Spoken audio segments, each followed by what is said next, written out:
Well, here we are back, Tales of Abundance. This is the Randy Lorensen episode. Randy, a co-host of Tales of Abundance, along with me, Dr. John Oberg, here with you. And Randy, this one is all about you. You're the guest and the co-host all at once. All right. I'll try and be in two places at once. Yeah, I'm not sure. I don't know if I've ever seen a podcast where the guest and the co-host are the same person. Maybe we're breaking some new ground here. Yeah, good. Or maybe we just haven't listened to enough podcasts. I'm sure somebody's pulled this off before. Yeah. Normally, if someone has pulled it off before, I would know because we'd have a framework for this and tried it out. And yes, you would. so this is this is new ground for us. So, yeah, let's jump into it. All right. Well, so this is for you, the listener, to hear about the co-host Randy Lorensen and to know what things have impacted him in his life, to give him all of the expertise and ambition to bring you stories of abundance, things and tools and gifts that you can have to create abundance in your life in whatever way that means abundance for you. And so, Randy, I thought we would go through an exercise we've done before, which is your life in decades. And really all we're going to talk about is what impacted you in each decade of your life. Let's jump into it. Let's go. Well, you started at 0. Okay. When were you born? I was born in 1969. All right. Just basically right as people were landing on the moon. Love it. Literally same day. I was born on July 19th, and I believe they got to the moon on the 18th or 19th and landed on the 20th or thereabouts. So I could be off by a day or two on that, but pretty much, Wow. yeah. That lets us know how long ago we were on the moon, and you're old. Yeah, I am. First 10 years of your life, what are the things that impacted you the most? So I grew up in central Minnesota on a farm, and I think my dad was an incredibly hard worker. He was up before the sun came up and worked until after the sun went down, pretty much 7 days a week, primarily a beef farm, but had horses and, occasionally a cow to milk or a pig to slaughter and, or whatever. We'd get chickens from the neighbors. And at the same time, my mom always worked, and everything from the Dairy Queen to, whatever job you could get in rural Minnesota. And she was hardworking as well, but they were good parents. They were divorced when I was 7. So I think a lot of my belief systems came from being independent and responsible for your own actions. Yeah. And watching them. And, we were, I guess you'd have to say we were poor. I don't know how aware I was of that because everybody around me was poor. And I didn't fully realize that till I went back for my grandma's funeral a few years ago, and driving back to the area that I grew up in a rental car and just driving around and looking, and I was like, wow, people have a lot less money here than, and I don't know that I was aware of it as a kid, right? Sure. So I didn't really know any rich people, but in retrospect, but Financially rich, right? That's financially rich, yeah. But everybody was happy. I mean, we had a good, family was strong. Both of my grandmas and both of my grandpas died when I was young, but everybody's happy. And I noticed that even at my grandma's funeral, where everybody was sad, it was still everybody was really, really happy living in that small. They're kind of blissfully unaware of what they don't have. And I think sometimes living in a city like Austin, I think we're kind of blissfully unaware of what we're missing out on in those rural areas or in those small towns. So I really think the first 10 years of my life, it was more just work ethic and individuality. And I think a lot of that impacted my striving for freedom and sovereignty throughout my life. I grew up in suburbs of Los Angeles, so a little different than rural Minnesota, right? And you were on the farm past the age of 7? No, I mean, I moved with my mom at that point, and we lived close for a while. Then my mom got a job in Hutchinson, Minnesota, which was about 3 hours away, and at 3M. I had an uncle that worked there, and actually I take that back. She moved to Hutchinson hoping to get a job at 3M and worked somewhere else at a different factory for a while, and then eventually got hired at 3M and worked there. So a lot of my next several years were in Hutchinson, which was also a 10,000 person small farming type town. We lived in the city, but my mom worked shifts, and some days, she was gone all day. I mean, it was 11. Some nights she worked overnights, 11 to 7, 7 to 4, 4 to, or whatever. I'm screwing up the. Yeah, I got it. 7 to 3 and 3 to 11. So I think that also made me more independent. I mean, a lot of times I'd come home from school, my mom would be working, and I would go play with my friends, make my own dinner, put myself to bed, and there was a lot of... What age was that? I was probably 8 or 9. I think I was in 3rd grade when we moved there. And I remember when we first moved there, my mom got a babysitter, and after like 2 times having the babysitter come over, I told my mom to quit wasting money on the babysitter because all she did was sit there and watch TV, and she was just wasting her money, and I could take care of myself. And so she probably needed the cash and thought that was a great idea, and she did. What was your first job? My first job? Yeah. Well, when you grow up on a farm, your first job is working for your dad for nothing as slave labor. So it would have been doing whatever jobs he didn't want to do around the farm for the most part. And it could have been feeding cattle or moving cattle, but also there were hay fields, and hay needed cutting, raking. Raking is the easiest thing. So I would have been driving a tractor and raking hay when I was fairly young. But I'm going to bust your chops right now. We're going to call it free labor for this one now in 2024. Yeah. If the shoe fits, wear it. Free labor. Yeah. So you're doing work for him at how old?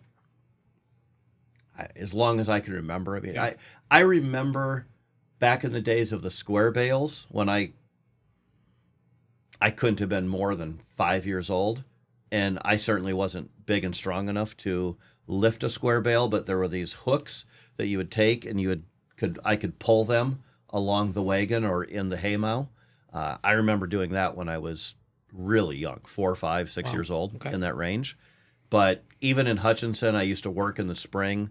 There were some farmers in the area that they would need rocks picked in their field, and they would drive a tractor with a big wagon, and you would just fan out beside it, and the bigger the rock, the better. They wanted the rocks out of the field because the rocks destroyed their machinery as you go through it. And I remember doing that, and then I started working for my dad when I was in. My parents were divorced, but I would go spend summers, and he would actually pay me. I think I was in 7th grade, and I think he paid me $50 a week, and that was for, I don't know, 80 or 100 hours of work or whatever it was. But that was what I would do during the summers for a few years. And probably at the time, I thought it was the worst pay I got. One summer I showed up, and he wasn't doing well financially, and he told me he couldn't afford to pay me. And I remember being disappointed, but just kind of shrugged my shoulders and went on with it. And then after a week or two, he decided he had this extra horse that he didn't want to deal with. Basically, it was like a 10-year-old mare, and he didn't have the energy to break another horse that had never been broke. And he told me if I broke it, it was mine. So that was sort of my pay for that summer, or was my pay.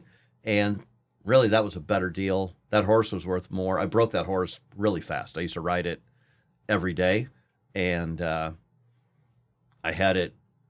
That paid me more than the $50 a week if you figure it out. So big impacts work ethic in your first 10 years. Big impacts divorce of a family, obviously moving. Big impact. Yeah, I was lucky. My parents handled divorce better than most parents do. They did not. Once they divorced, they got along pretty well, and they neither one of them ever put me in the middle, or used me as a tool.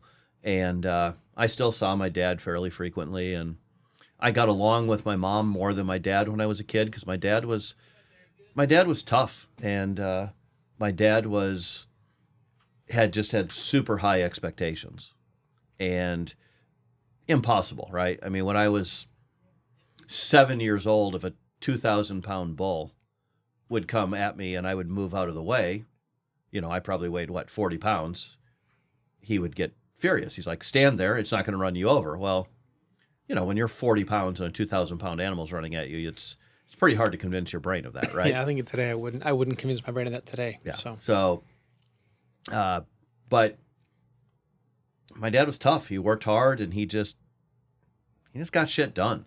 Yeah. Right? I mean,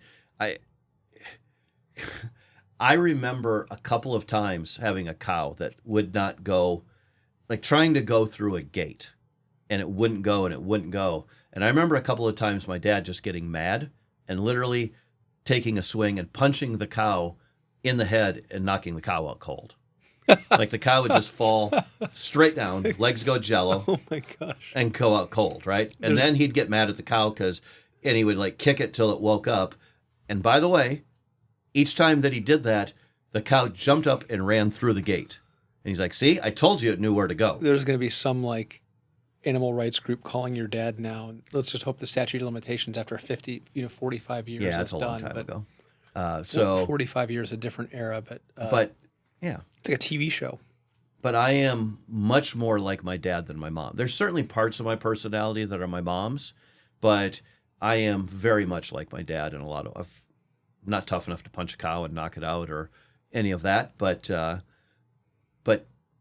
his personality and my personality are pretty similar. I'm certainly much more into new things and technology and the shiny things, which is not his style. Yeah. I mean, he likes what he knows and the same thing over and over, but with a few exceptions like that, we're very similar.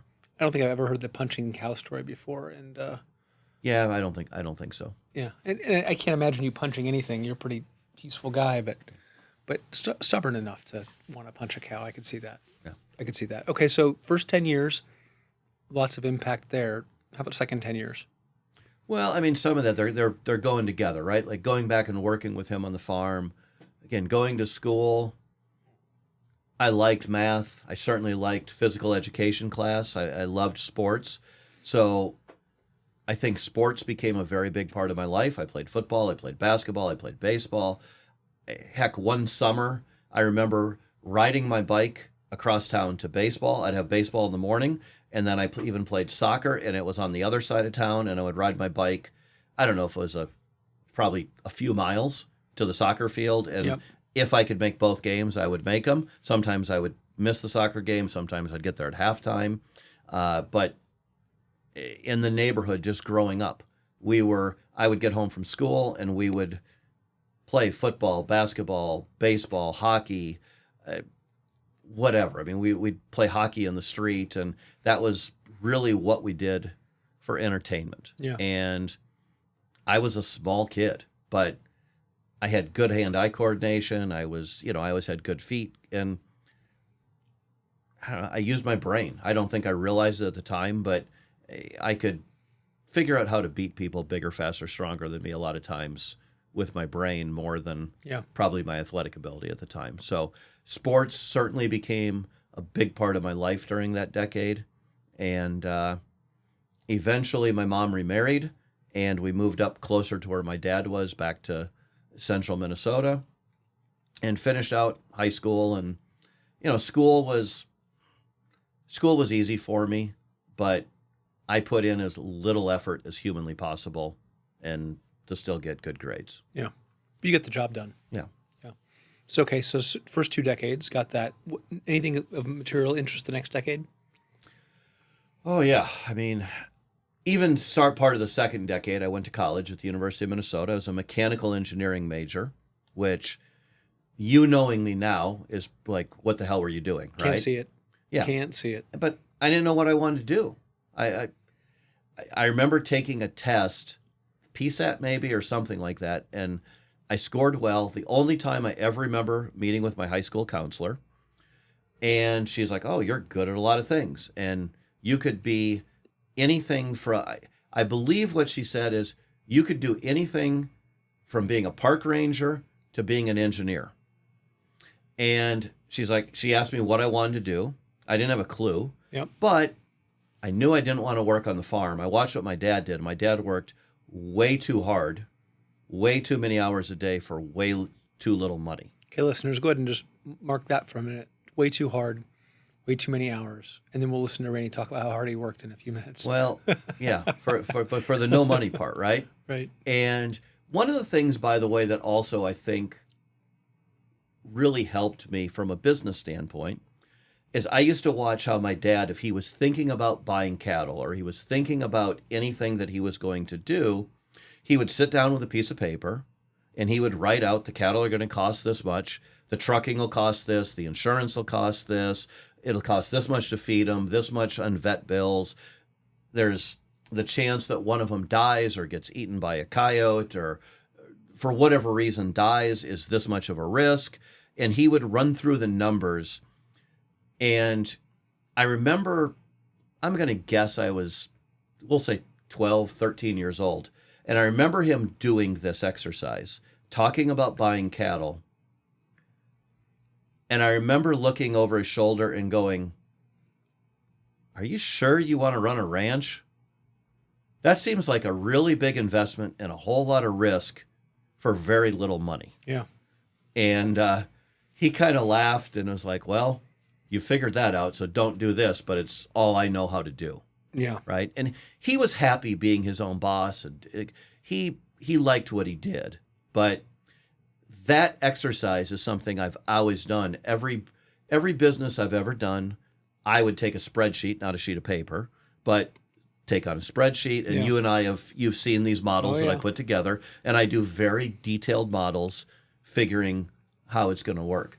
But I didn't know I knew what I wanted, didn't want to do. Like I said, there wasn't a lot of wealth and prosperity where I grew up. Your dad's story turns out okay. If you roll the clock forward, I mean, he's retired. Yeah, successfully. He figured shit out. He did very well eventually, right? Yeah. But also where I grew up, there were people that worked as loggers. I didn't want to log. I didn't want to go down cutting down trees. People worked at bars or restaurants, or just people worked in construction. And construction workers can make real money now, but back then, I don't think they made that kind of money. I mean, it was just, there wasn't a whole lot of opportunity. So I saw everything around me, and I knew I didn't want to do any of that. And you can make money in bars and restaurants. You make money at you can make money at lots of things. Yeah. But I think there's a time in the economy when you were growing up where that just was hard. Yeah, I mean that's the 70s, right? And the 80s, it just wasn't. Interest rates were difficult. The country was in a different place. I mean, economics were difficult broadly. Yeah. Yeah. But so my counselor, she kind of pushed me into being an engineer. And by the way, when she talked about being an engineer, what I thought was a train engineer, like choo-choo. I mean, there weren't engineers. As a high school kid, I didn't have a clue what an engineer did. Yeah. And she kind of laughed and explained it to me. And she explained there were different types of engineers, and I picked mechanical engineering. Sure. Well, I actually, by the way, loved working on computers in high school. We had a computer science class that started my junior year. And Mr. Boos, one of the best teachers I ever had, taught this class. And I really liked it. I learned everything there was to learn in the basic language. And then the senior year, we begged him to have a second computer science. And he's like, well, we've taught you everything that there is. There's nothing left to teach. But we, as a class, we begged, and finally he goes, okay. And somehow he pushed it through the principal or the school board or whoever. And I used to go home. I had a Commodore 64 that my parents bought me for Christmas, my mom and my stepdad one year. And I made games at home and did things. And I liked to figure things out. I liked the problem solving. But I did everything you could do. And it's interesting. So I applied to the University of Minnesota, the Institute of Technology. I got accepted. And my major somehow was computer science, even though I had applied for mechanical engineering. Yep. It's one of those what ifs I could never go back and change, but it makes me wonder.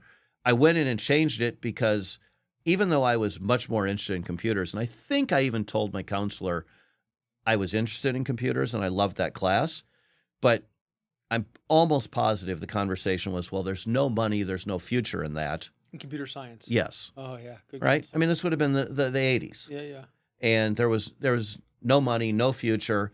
So I thought, well, I don't want to do that. I want to go make money. And I wanted to be an engineer. It's so funny because I know you now, and like making money does not drive you, even in the slide. Like you make money, you make good money, but that's I've never known that to be what drives you. Yeah, but I hadn't figured that out when I was 17. You know, I graduated when I was 17 years old. What would you tell your 17-year-old self right now, looking back? Have you thought about that? Great question. I would tell myself to follow what you're passionate about. Absolutely go into computers and follow what you're passionate about, follow what you're excited about. Or I've actually thought about this too. I think I would have done very well working in a front office in the NFL. I think I would have been exceptionally good at that. I would have said, go. I think Bill Parcells was with the New York Giants.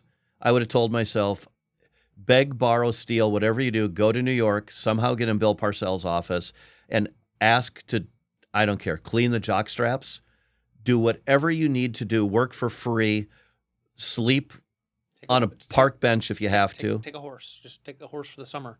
Yeah, just do whatever I had to do to get there and let them teach you and then work your way up through the organization. Have you always been a lifelong learner? Like, I mean, that's right now learning is one of the things you and I talk about regularly. We talk a lot about lifelong learning. No, not then. Yeah. And I didn't know how to think big. Where I grew up, nobody thought big. It just wasn't. I thought big compared to everybody else, but I still thought relatively small. Is that a function of your 20s, or when did that change? I think it happened in Vector, which I guess we're getting to when I went to work there. I think that planted some of the seeds, and the embers started burning. And I already had it. You know, for me, going to work as an engineer was thinking big for where I came from, right? And, you know, I think at the time a mechanical engineer started out at $28,000 a year, which was more than almost anybody I knew. It's more money than they made. And that's still thinking big for lots of communities in the world, yeah. in the U.S., right? And so I don't want to poo-poo that. Like, that is thinking big, and not everyone has to think in terms of changing the world. I think, but changing your station can be a hard thing to do. In many societies, you can't change your station very easily at all. Yeah, that's true. We're very lucky. While I'm frustrated with a lot of the things going on in this country, I am unbelievably grateful that I was born here and all of the opportunity that it's created. That, you know, as I've traveled throughout the years and I see things, I think it all the time. I think, God, if I grew up here, what would I do? Like, what would success look like in this environment? Yeah, I was overseas and I met someone who was interacting with us, and they were doing the same thing that their family had done for 4 generations, and that was what they did, and there was no choice about it. There was no upward mobility. That was just the thing, and it wasn't going to change, and yeah, I get that. You know, and I will double down on what I said earlier about when I see those people, though, they tend to be very happy. You know, I remember even going to Cuba a few years ago and just seeing people that they didn't have anything, right? They'd have one chair in their house, and it would be, you know, like a plastic chair that we'd put on the back deck or something. But they all just had big smiles on their face, and they were happy. And I've seen that It's not that they didn't have they had everything. Right. Like, in some ways, they had everything. Yeah. They have their own version of abundance. They have family. They have community. And you could argue they might have a better version of abundance on some days. Yeah. Yeah. So it's that's the drawback, I guess, to this country, is some of that drive and that sometimes I think a focus on the wrong thing, but I wouldn't trade it. I'm very, very grateful for the opportunity that, you know, for being born on this patch of dirt. 2 sides to every coin, right? Yeah. So most impactful in your 20s sounds like it was the work that you did. Yeah. So when I was in college, I needed a job because I was taking out loans and then working my way through college. And I probably should go back. The first business I ever had, my mom and stepdad bought a bar restaurant, kind of a community bar restaurant, when I was in high school. And as soon as I graduated, they moved into this little trailer house right next to the bar. And I would work for them at night, whether it was washing dishes, cooking, waiting tables, tending bar, whatever needed to be done that day. A lot of waiting tables are really doing all four, like everything that needed to be done. But somehow one of the guys that came in the bar one day asked if I wanted to help him do yard work. And it was the guy that owned Cushman Long Tractors had a lake house on Gull Lake. And this guy, his name was Shorty. And he said, look, I just need help. I take care of this guy's property. They come up on the weekends. So usually on Friday, we go over there and we mow the lawn. We get the leaves out of the driveway, the weeds off the beach, etc. I said, great. What does it pay? And it was $5 an hour. And to me, that was all the money in the world because previous summer I'd worked washing dishes in a restaurant for $3.35 an hour. Yeah. And that was minimum wage. That was legal back then. Yeah. And I think he paid me cash even, so it was even better yet, right? And so I started doing that. And then the neighbor came over and asked Shorty if he would work on his place. He said no, but he goes, Randy does great work and he works hard. And the guy looks at me and goes, well, what about it? I said, sure. He goes, great. I need you like 3 days a week. He goes, what do you charge? Now, I was young and stupid, and I thought, well, Shorty pays me $5 an hour. I wasn't smart enough to figure that Shorty was charging more than $5 an hour, right? Darn it. So I just said $5 an hour. The guy jumped at the chance. Of course. And he kept me busy 3-4 days a week. Then he referred me to another guy that was at this kind of lived at Madden's Resort. And I kept working for $5 an hour. And then I was busy 7 days a week taking care of people's yards. 1 day for Shorty and the other 6 days working for these other two guys. And now I think, God, I was so stupid. One, I should have charged more, but what I really should have done was charge $10 an hour. And I turned down, I can't even tell you how many people's projects I turned down. You could have been the next Shorty. They would keep referring me and people would keep asking me if I would come do it. And I could have charged 10, hired my friends for 5. They would have been thrilled because most of them didn't make $5 an hour. But I didn't, I didn't have that skill set or didn't think that way yet at that time. The empire of Randy is just so that was not my to first be. business. I was self-employed and I would get up. I would be at the property at 7 in the morning to start doing whatever needed to be done. And I would work till like 4 in the afternoon. I would come home. I would take a 30-minute nap, go over, work for my parents until they would let me off, whether it was a slow night, I'd get off at 9, or I might work till midnight. And then I would get in my car and drive as fast as I could to the party in town with my friends. And I would party till 4 o'clock in the morning. And I would drive home. It was like 25 miles, sleep for 2-3 hours. Drive sober home. Of course. Yeah. No, not so much back then. But unfortunately, I didn't make the best decisions there, but was lucky that there were no consequences. Yeah. And would get up and do it all over again pretty much 7 days a week. Yeah. And I did that until I went to college. So that was my first entrepreneurial endeavor, although I was really more of an employee. I didn't have any clue what an entrepreneur actually was at the time. Just that one question. Shorty, how much should I charge? That one missed question. Yeah. Yeah. Didn't even think about it. Didn't think about it for years. Yeah. That, opportunity missed. But it was also a good experience. But I also put some money away. Like my freshman year, that paid for a lot of my college. So anyway, into college, University of Minnesota.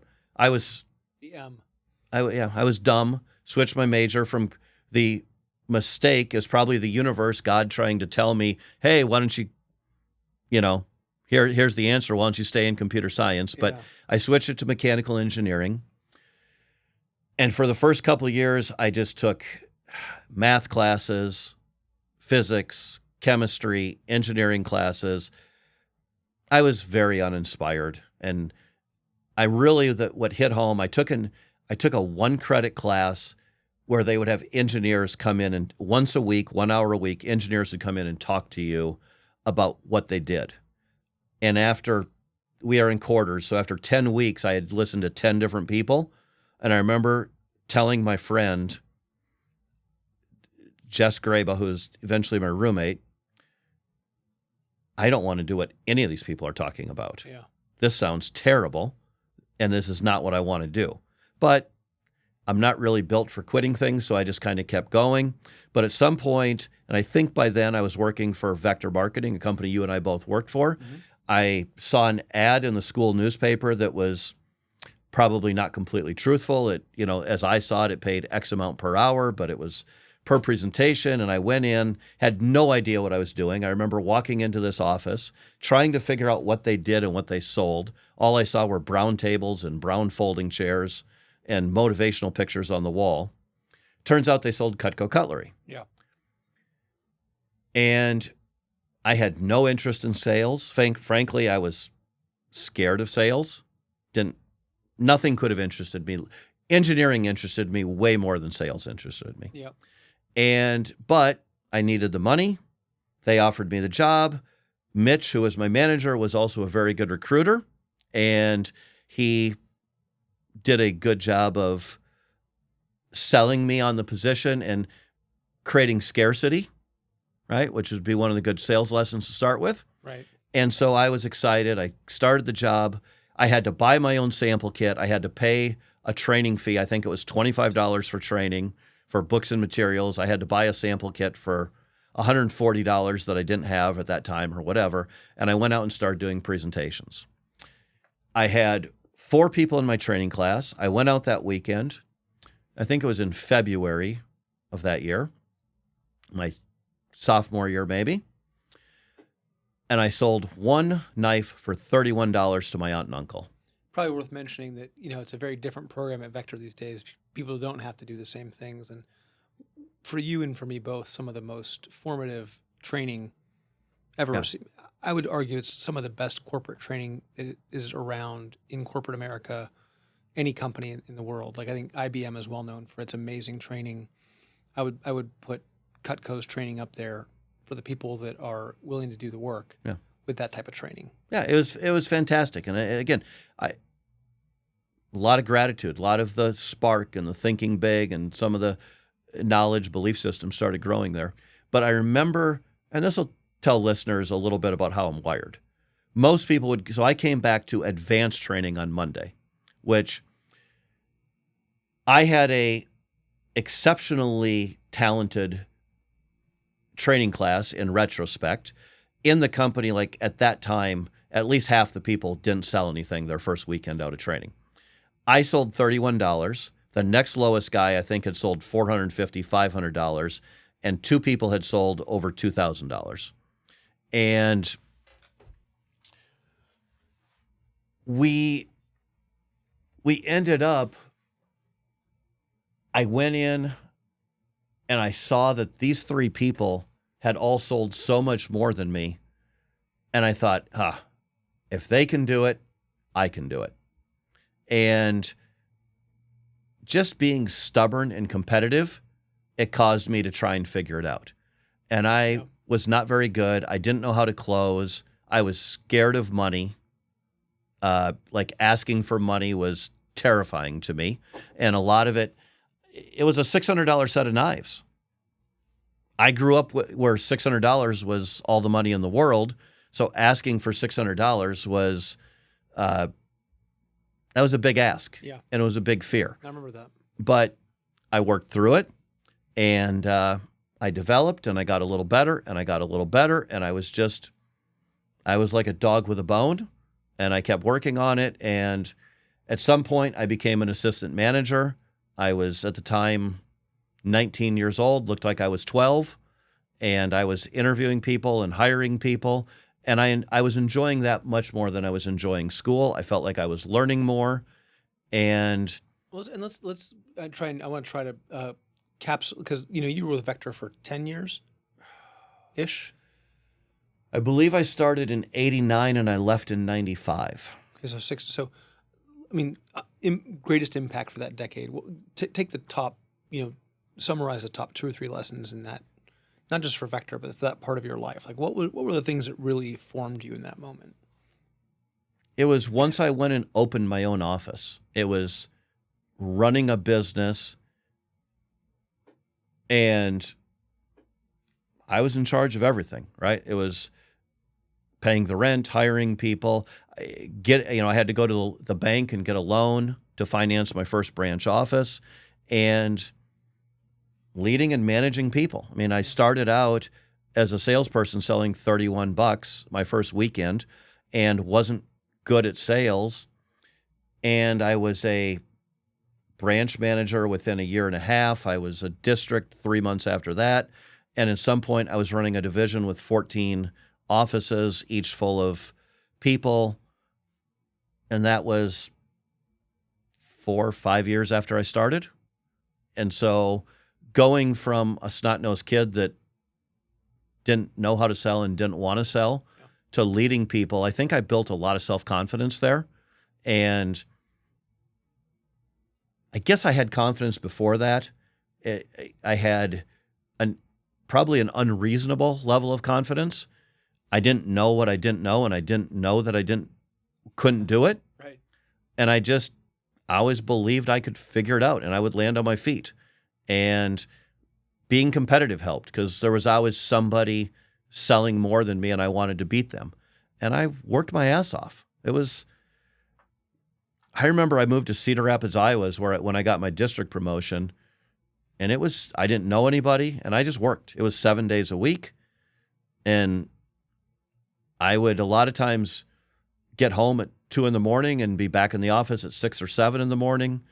And not painting Vector in the best light right here. I don't know if that's Vector's issue or Randy's issue, but I well, think that was the culture back then. I don't, I can't speak to today, and I know it's changed to some extent, but it was also, I was in Cedar Rapids, Iowa with 150,000 people and people that were in territories with 1 million or 2 million people. I was trying to beat them, and I can't beat somebody in 1 million or 2 million person territory with my 150,000 unless I outwork them. And sure. So for me, that competitiveness and all of that, I mean, it fed into that. And it was, look, nobody forced me to work 20-hour days. That was my choice. Yeah. So you learned how to apply work. You learned the value of money. You learned about running a full profit and loss operation, early in that part of your career. Take me to the post-Vector thing. Like once you get there, any life lessons outside the financial and professional realm in that 10-year period? Not a lot. I worked hard. I played hard. I didn't have a lot of free time, but when I would take a vacation, I went hard. I didn't sleep much. I was really single-minded work. And is that what you tell? You've got a couple sons now. Is that what you would tell them? No, I don't think if I had to do over again, well. What do you tell your sons today? I mean, you have conversations with them about things like this. I don't know that actually I would do it different. I think I'd do it the same because that's what I was focused on. And that was what I enjoyed it, by the way, that my fun, and I was growing and I was learning. And when I talked to Ryland and Dylan today, and they're 19 and 21, it's much more about what are you doing today? It's much more short, and what are we going to do today, this week, this month, this year? Yeah. Right? And my encouragement to them is to find something that they love and just pursue it and go after it. And that's, again, I don't have a lot of regrets. And everything I have today is because of the decisions. So even things that I might do different, I'm well aware the butterfly effect, I would have a different life. And who knows what I would have missed out on if I would have done that, right? Sure. And I kind of believe everything happens for a reason. But, Dylan is 21 and he's unbelievably talented musician. I would love if he pursued music. Sure. But being a musician or being in a band, unless you're super successful, most of them are struggling artists. And that's not, he plays music, he does it and enjoys it. He's doing other things, and that's fine. And he's got to find his own way, right? And struggling financially doesn't mean struggling life-wise, right? I think Right. that's the thing that, and it's easier for people who are older who have money to talk about that. And I think at the end of the day, people have to have enough to survive. But there is a point of diminishing returns. Yeah. Yeah. But I was learning and growing, and a lot of who I am today, and you mentioned the lifelong learner, that started there. That's when I started reading books, and Nightingale Covenant, was that their name? Conan Nightingale, maybe? No, Nightingale Conan? I can't remember. Something like that. Yeah. I used to get their tapes and listen to them in the car. Remember your top 3 books of that period? Top 3 books. Wow. I used to read Success Magazine cover to cover every month when it came out. Mm-hmm. How to Win Friends and Influence People. Carnegie, classic. Which I implemented much better then than I do now. We'll talk about that when we get off the air. And probably 7 Habits of Highly Effective People. Stephen Covey, redone by his son Sean, classic. I would say those are, but, Zig Ziglar. Oh, yeah. I used to like listening to Brian Tracy.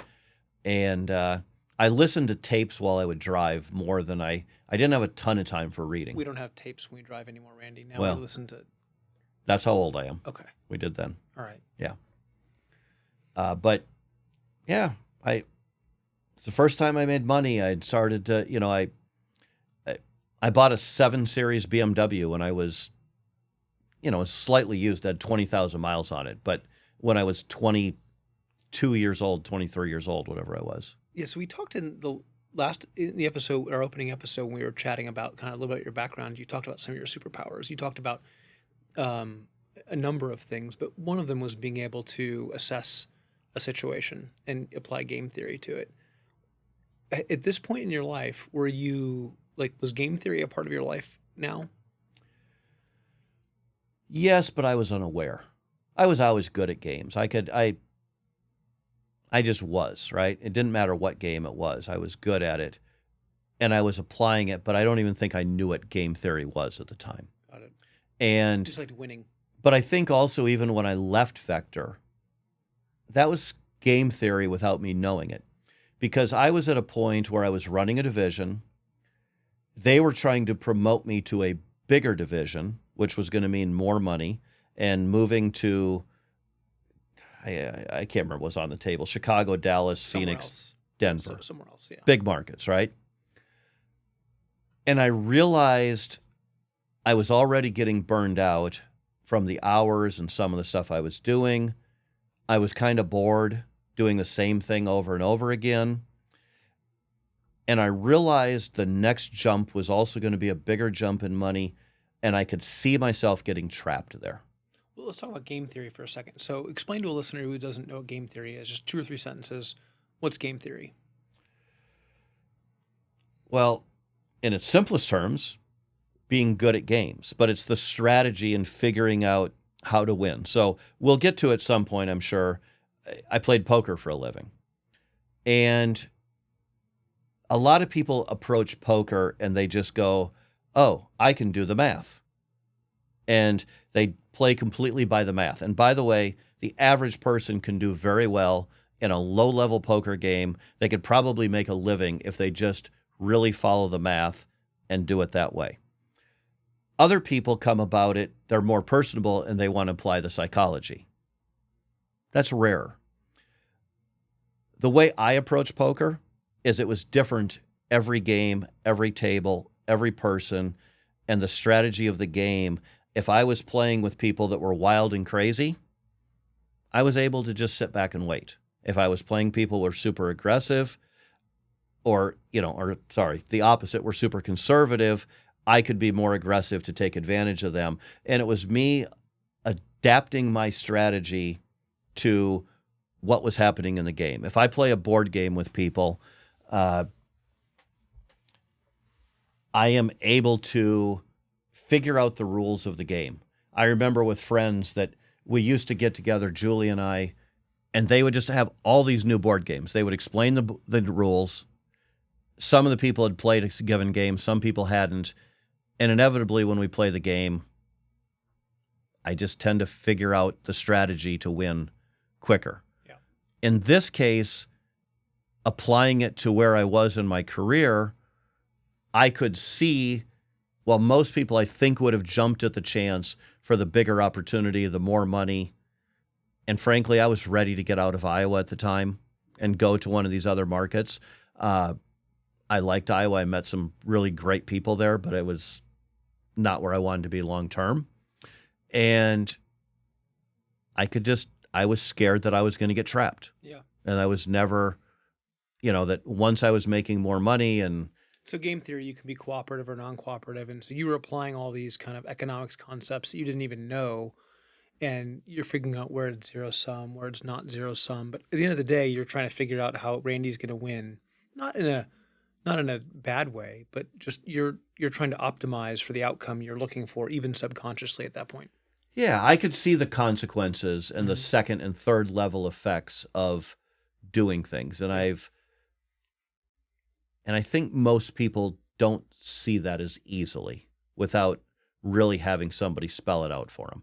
If this happens, what unexpected consequences come from that you aren't considering? Yeah, and it takes a level of emotional maturity to be able to see consequences and not be reactive to those things, knowing that they're statistically possible. It doesn't make them a done deal. And so I talk to people a lot about like seeing the playing field for what it is and then making deliberate choices. And some people just get really hung up on not wanting to see the playing field the way that it is because it doesn't look good. And that is, but that may just be the case. Right. Yeah. The downside of that is I have overcomplicated things a lot of times that I even think back when I was playing poker. I used to assume that it's like, well, if I'm doing this, this is how people are going to react without, as you said, seeing the field as it is. And therefore I was reacting to their, the Princess Bride. I know that you know that I know that you know that whole thing, right? Yeah. I was doing that, only my assumption was totally wrong. The people that I was countering their counter weren't countering. Yeah. They didn't see it. They couldn't figure it out. And I remember when I first moved to Austin, I was playing in a really competitive flag football league.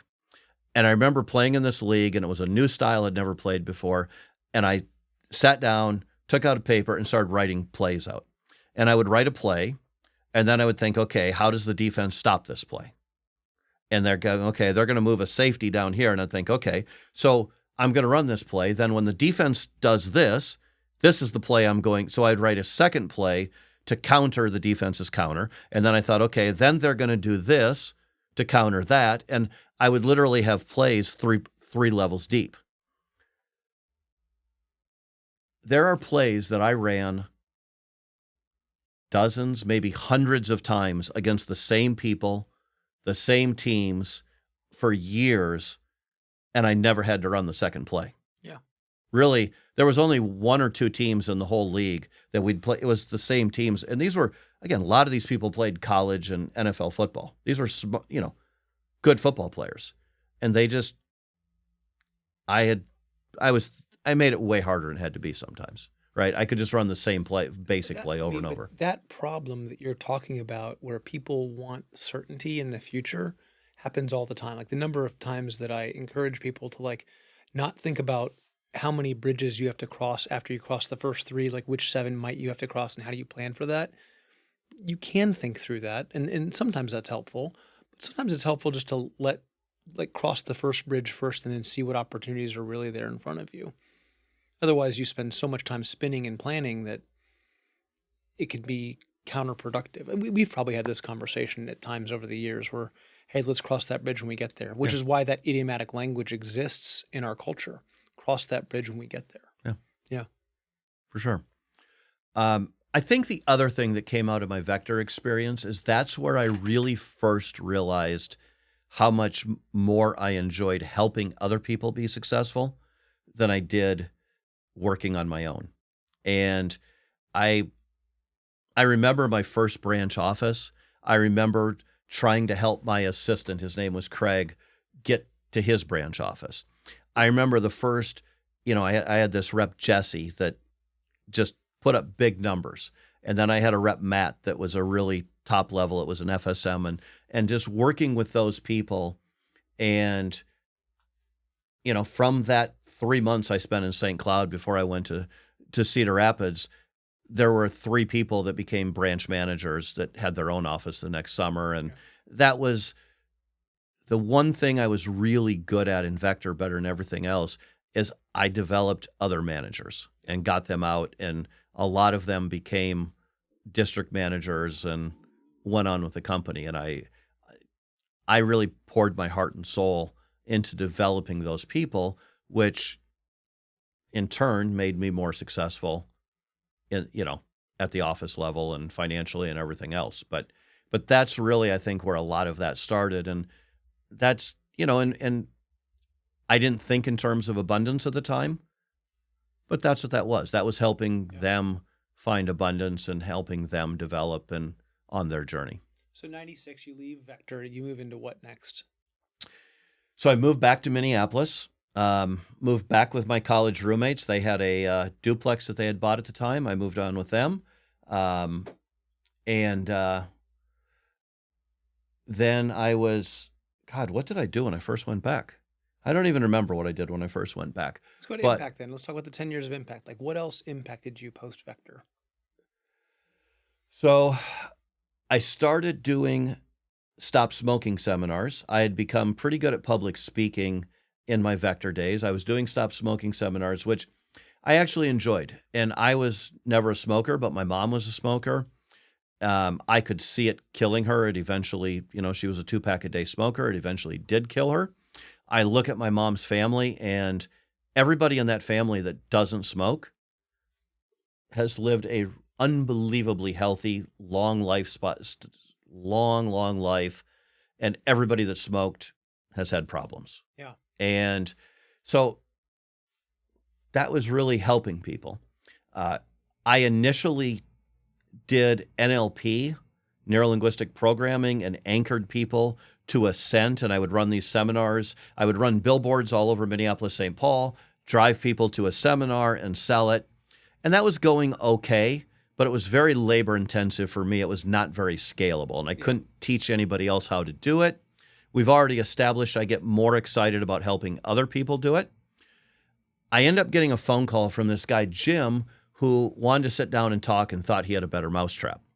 They had a product that it wasn't as effective as using the NLP. The NLP had unbelievable results, and still I helped a lot of people quit that way. They had a product, though, that was more herbal and some other stuff. It's more complex than that, but for simplicity, let's just say you took a pill. And it was maybe only 70% effective, but that is astronomical compared to how most people stop smoking. And we started selling that product. In fact, we put an ad in a thing called Radio TV News Report or something like that got me on I was on morning talk shows almost every day. In fact, I remember, I'm not really a morning person. I would get something, it would be, 6 o'clock on the East Coast or 7 o'clock on the East Coast, which means I'd need to be on the air at 5 or 6. I would have the phone next to my bed. The producer would call me. I would literally roll over in bed, answer the phone, do a 2 to 5 minute spiel, put the phone back down, go to sleep, wait till the person in Chicago or Omaha or wherever called me, and do it. And we were selling this product like crazy. And I had this partner, Jim. I ended up partnering with him, and it was going great. It was kind of a multi-level thing as well, which was it was mostly direct sales, but we were recruiting people, and I had everybody that would stop smoking would want to sell this thing, and people started selling it. The guy that founded it ends up dying in the middle of the night. He's a guy that had found the product, bought the company because he quit smoking with it. And then, I won't go into the whole story, but one thing led to another. A guy came in, he stole all the money, ran off to somewhere in the Caribbean with it, and the products were guaranteed. It was a couple $100 for the kit or whatever, and it was fully guaranteed. If people didn't stop smoking, we gave them their money back. Well, it was 30% of the people it didn't work for. Well, the company quit giving guarantees. They didn't pay us. They owed us, I don't remember, tens of thousands of dollars for what we'd sold. And then all of a sudden I got people calling me for a warranty and the company's not calling. And Jim and I ended up refunding a whole bunch of people out of our own pocket for stuff we'd never been paid on. So that also ended. To you, like Randy, what was the impact to you on that? How did that impress upon you for your future? I mean, it was just another swing. I think as much as anything, it made me more resilient, right? We did it. It almost worked, but it was just something beyond our control happened. This guy ran off with the money, but it didn't work. We went broke. We were starting over again. And when that happened, it was a disaster. And I didn't have any money. My neighbor worked at a local pizza place, and he got me a job delivering pizzas. And in fact, I sold my car that I had at the time to try and live and pay rent. I bought an old beat-up Volkswagen from him for $100. I probably got ripped off for $100. And but I started delivering pizzas, which had the added benefit is I got free food, which I didn't really have money for. And it built resilience. It also, I think all of that gave me more confidence. Things didn't go the way they were supposed to go. And it was okay. Yeah. Like it wasn't that bad. So then you got into energy and poker next? Is that the...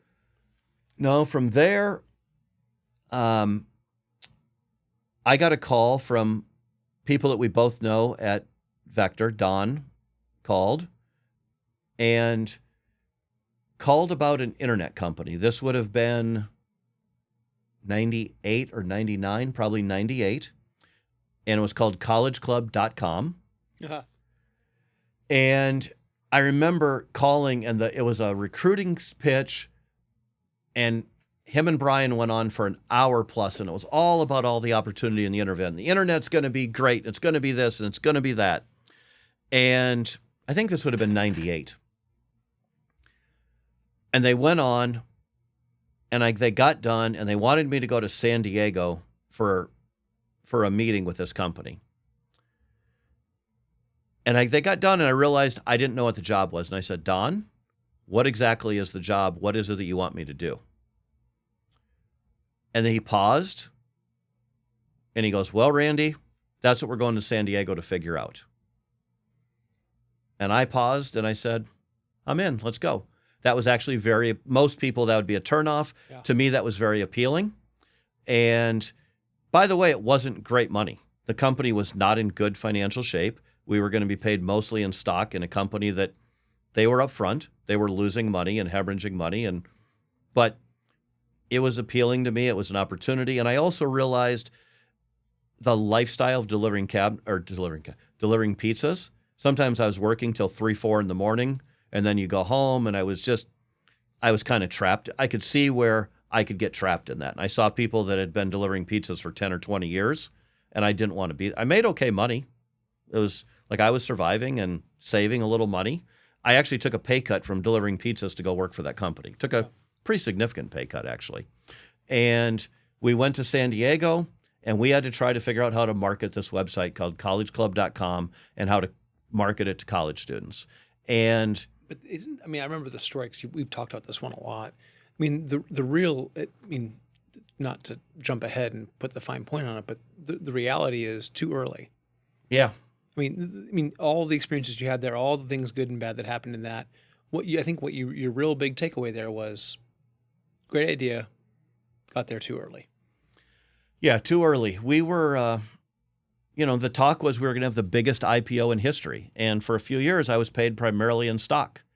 And I had a lot of stock. And, Sony, General Motors, NBC were buying stock. And it was FU money that I would have had if I would have been beyond set for life. Yeah. If I could have just exited all my stock. I had golden handcuffs. I couldn't. But if I could have sold all my stock to Sony or General Motors or NBC for those prices, I would have been set for life. But yeah, it was early. The CEO of that company, on a vision standpoint, was a 10 out of 10 or maybe an 11 out of 11. He saw the internet, had the future, the vision, the future. He was excellent. running the business as a business and being responsible, making sure the books were done right, and running the business as a business, he was a 1 out of 10. And the IPO actually got delayed because while he had the vision, we were growing like crazy once our group came in and we really spiced up membership in a hurry. The books weren't good enough to go public, which I didn't know at the time. That wasn't what they told us. But years later, that's what we found out. Yeah. Yeah. So it was, it was early, but it was good. And again, I gained more experience, different perspective. I actually loved that. Of all the things I've ever done, I really, really enjoyed that job. Yeah. Like I was on college campuses every day. I had teams of students at the University of Texas, Southwest Texas, and pretty much every school in Central Texas and San Antonio. I had teams of students and that I was managing and overseeing, and I really, really very much enjoyed that. And so then you got into energy and poker. Well, then I went broke again. When that went down, they went bankrupt. I went broke again and started over. I did some odd jobs. Don't even remember how I survived. And then I started an energy efficiency business with my friend Gary. That started going very well. Sold an amazing product, but it was very seasonal. And we were running radio ads, selling. And then winter came and we couldn't sell anything. It was very, very seasonal. It just sales completely. It was a waste of money to advertise. And a guy that I played football with invited me to go over to another guy's house to play craps. I'd never played craps, but we played these $20 craps tournaments on my friend's. He turned his pool table into a craps table. Well, we've already established I was good at games. There'd be 20 people there, and the first night we played like 5 craps tournaments, and I won 4 of them, despite not knowing how to play craps. I could do the math, I could figure out the odds, and I would win. Craps is a dice game for those of you that don't play craps. It's a really fun, fast-paced, high-energy, popular in Las Vegas. Yeah. Best odds in the house. By the way, Yeah. For a guy that spent a lot of time in casinos, easily the funnest game, in my opinion, in the casino. People are laughing. You're kind of playing together almost as a team, and it was a lot of fun. And we started playing craps multiple nights a week. And then one night, somebody suggested that we play poker. And I was irritated because I liked craps and I was making money. But that's what everybody was doing. So we went to the table and we had a $20 poker tournament. And I think I had played one tournament before, like 6 months earlier, and I'd taken second. They reminded me of the rules and we played, and then I won. And then it turned into, we almost stopped playing craps and we played poker. And I realized this was going to be a thing. So I went to Barnes & Noble, I bought a couple of books and became even better. And I just started really consistently winning low-level games. Which books did you get? Do you remember? Doyle Brunson had a book that was considered like the Bible of poker, Super System, I believe it was called. And Phil Hellmuth had a book that, oh God, it was so basic, but it was a good... Yeah. For low-level games, it was good. I'm not a huge poker aficionado, but those are 2 names that even I know. It's kind of people that run the World Series of poker and kind of celebrity poker players. And this was around the time where, while we were playing, was when Chris Moneymaker was on TV at the World Series of Poker. The unknown accountant came on and won, whatever it was. I'm going to call it $2.5 million. I might be off on the numbers. He had won off of a $3 or $10 satellite tournament on an online site. And it really was the beginning of the poker boom. And that winter, I just started playing poker. I would play poker at a home game all night long. And then I would come home and I would play online, and then I would sleep and I would get up and I would go play basketball, or I might go play football at night, and I would go back and play poker and get up. Let's go back to impact. How did all this impact you? This is where I really sharpened my teeth on game theory. Like, I am of the opinion of any game, poker, I've never seen a game that's got as many layers of complexity. It's many, many, many levels beyond chess, because You can't see what other people are holding. You don't know what's going to come. Have you played Go? I have a little bit. I don't know. I've never played Go, so I couldn't tell you the difference. But I was hear that's like the ultimate strategy game. It's got more potential moves than poker, but it does not have the human psychology and the unknown in the same way. So Yeah. I could make an intelligent argument both ways. But poker mixes not only the mathematics and that, but it has the unknown, it has the luck and the chance, but it has at a high level, huge level of human psychology built in. And I think, eventually, jumping way ahead in the story, I was living in Vegas. I mean, I was primarily living at Caesar's Palace, playing at the Bellagio every day, walking across the street to the Bellagio and playing against some of the best poker players in the world. I mean, I remember just sitting around the table, and it seemed like everybody I talked to they'd went to Harvard, they'd went to Stanford, they'd went to MIT, and they were going to go work at NASA, but now they're playing poker, or they were going to be a lawyer, and now they're playing poker. Yeah. And it was I kind of think about it almost as my backpacking Europe phase. I was making good money. I got out of debt. But it was, and I definitely worked on critical thinking, but it was also very individual. It was a dog-eat-dog world. I think it made me less patient with other people. I think some of, like I said, my ability to win friends and influence people, that changed. And you're always trying to beat everybody. I mean, you're sitting around a table talking to somebody for hours and hours and hours, and you're laughing and joking, and you're talking about a football game that's on TV or whatever you're doing, but you're trying to gut that person. You are trying to take all their money. And it's now, I get invited to poker games now with people, and I just pretty much say no because I don't know, it's not big enough stakes, for one thing, to interest me, but I also don't want to go take friends' money that way. And the truth is, if I focus, they kind of don't have a chance over the long term. We haven't got to the Bitcoin part yet, but I did go to a Bitcoin game like a year ago with some people, and I initially said no, and then I thought, I can just go hang out and have fun, and I did, and I still ended up winning a little bit, and we played for Bitcoin, but I intentionally just didn't win as much as I could have, certainly, right? It's, but I think it was an important part of my life, and it sharpened me. It dulled a lot of my business stuff. When I went back to working, I had to learn how to work, even though I played poker every day in long hours. I had to learn how to actually work again. And I had to, some of the skills, I had better skills in my 20s than I did afterward, that some of the stuff, even today, I haven't, rebuilt some of those things as much as, I've worked on other things versus, rebuilding some of those skills. Yeah. So the impact was lots of game theory, diminished and atrophied skills in business. Still, at this point, I mean, haven't met Julie yet. No.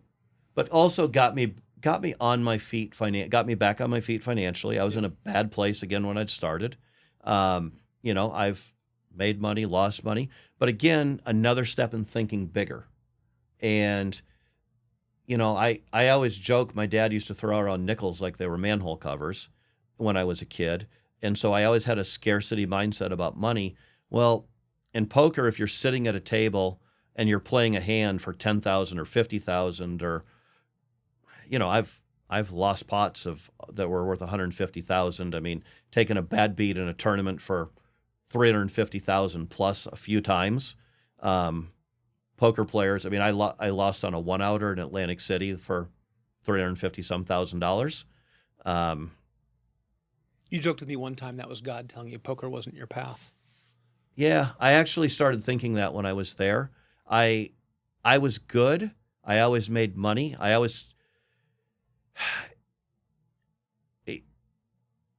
We're getting into a whole nother thing. I mean, during an ayahuasca experience not that long ago, that God showed me like the 100 biggest poker hands I ever played. I was ahead in probably 98 of them. and lost every single one of them.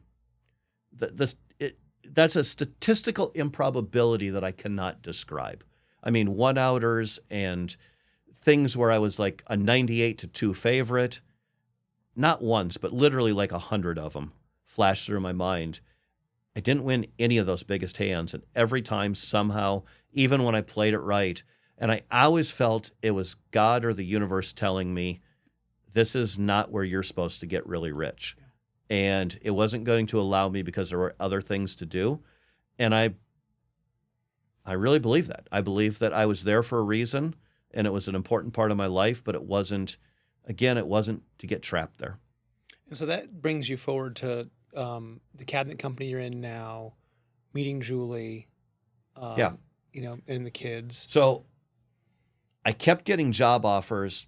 People I'd worked with in the past kept offering me things when I first started playing poker. And a lot of people are like, well, that's not a career or whatever. And I kept saying no. I kept saying no. I kept saying no. And I seriously considered a few things. And the job offers and the opportunities started getting further and further and further apart. You say no to people so much, eventually they quit asking, right? And I kind of saw this happening. But I also remember, while I liked the poker experience, I traveled, I had fun, I also realized I wasn't contributing to society. Sitting around a table trying to take everybody's money was not really helping anybody else and benefiting the world in the way that I wanted to, having the impact. So I started actively looking for a way out, but I was making good money. And a friend called me about the cabinet business.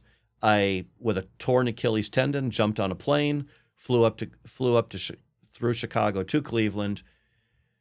Didn't know anything about cabinets. Didn't know the first thing. I'm not handy. But I went up there and I thought, I can do this. And I can do this for the year or two while I figure out what I want to do with the rest of my life. And I got into it. I actually found out I really liked it. I liked people. I liked helping people update their kitchen. I started making decent money. And then I started telling friends about it. And I had friends that started getting involved. Their friends started getting involved. And pretty soon we realized we had an opportunity. I was figuring out systems. And that turned into, I don't think we have to go through the whole story, but that turned into Premium Cabinets, which has now grown to about 35 locations across the country. It certainly had its ups and downs along the way. Sure. But we're in a better spot now than we've ever been. And that has been building an organization. I met you during that time. Yeah. And I think you have been really helpful in helping me understand some of the systems and processes of business, the framework. Yeah. And best ways of doing things. One of the realizations I've definitely had over the time, I used to think I had to figure everything out myself. And one of the things you've definitely helped me with, I know when we do it, whenever we talk about anything, you're like, there's a system or there's best practices for this. And if I just put it in Google or put it in ChatGPT, a lot of times I can save hours of work. Yeah, it's not my systems. They're just things I've found over the years or ways of, totally. But you're a master at that, John. I mean, you are really, really good at knowing what is the system and what is the framework for almost anything, really. And so that's been beneficial. But running an organization and the leadership and, different type of organization, certainly than things I'd done in the past to some extent. But it's just been another step in the journey. Well, we'll get a lot more. We're going to talk a lot on this podcast about economics and Bitcoin and sovereignty, and we'll bring guests and people in to dive really, really deep into those topics. And I know that, Bitcoin being one thing where you're incredibly passionate about Bitcoin, and I have a little more. I certainly have, cryptocurrency, and I believe that is a part of a portfolio. It's a smart portfolio, but you're much more bullish there than I am, and we'll get into those debates and how that works. Yeah. As we wrap up the Randy Lorensen Impact episode, and your go forward, the impact you want to leave is about sovereignty. And if you talked about abundance, we talked a lot about you're making money this episode, but I know you well enough to know that that's not the measure. Yeah, but a career was a lot. Look, I met Julie 10 years ago. She had two amazing kids that, become my kids. And that has been a big part of my life, the last 10 plus years. They're both in college now, but certainly that has changed my perspective and my outlook. It's made me focus on career a little bit less, and the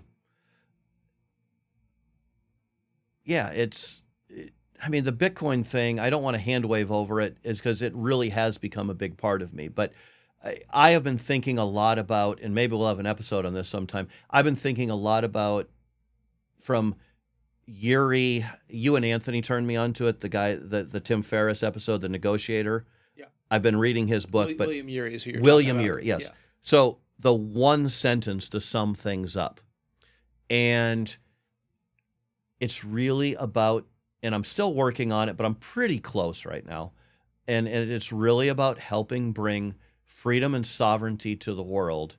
And the way that I've been doing that more now is, I am also an economics nerd, and I've spent a lot of time reading about things, and I've come to the conclusion that money is broken, specifically fiat. We won't go deep into that now, but that has consequences. This is where the game theory, the second and third and fourth level effects, have had all kinds of negative consequences in the world, and we're seeing the results of those in today's world. Yeah.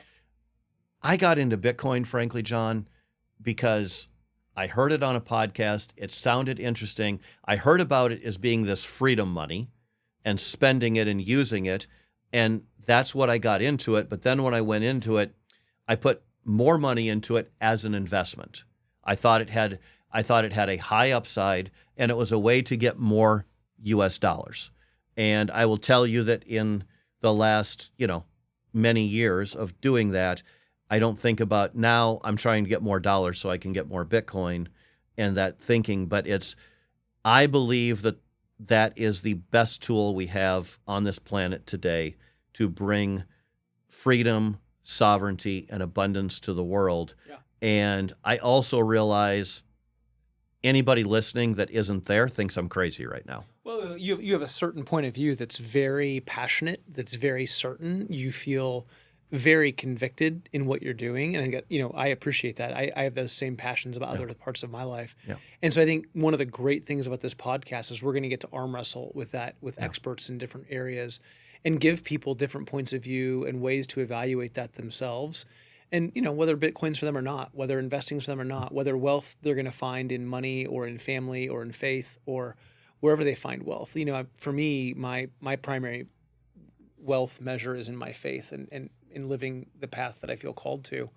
I don't think any of those things are right or wrong, but I love that we're going to get really educated and we're going to get deep and we're going to deconstruct all that for people throughout this podcast. And I think now that people are going to hear how you think about Bitcoin, how you think about sovereignty, they can come back to this episode today and say, oh, that started back when Randy was, breaking a horse as his payment for a summer. It's going to start back from when, he sold a BMW 7 Series to buy a $100 VW so he could deliver pizzas to get himself out of a situation because he didn't want to feel trapped somewhere. He didn't want, over a couple of circumstances. I think there's some nice threads we've pulled on today that we'll get to pull on a little later throughout this, this path, this journey that we're on.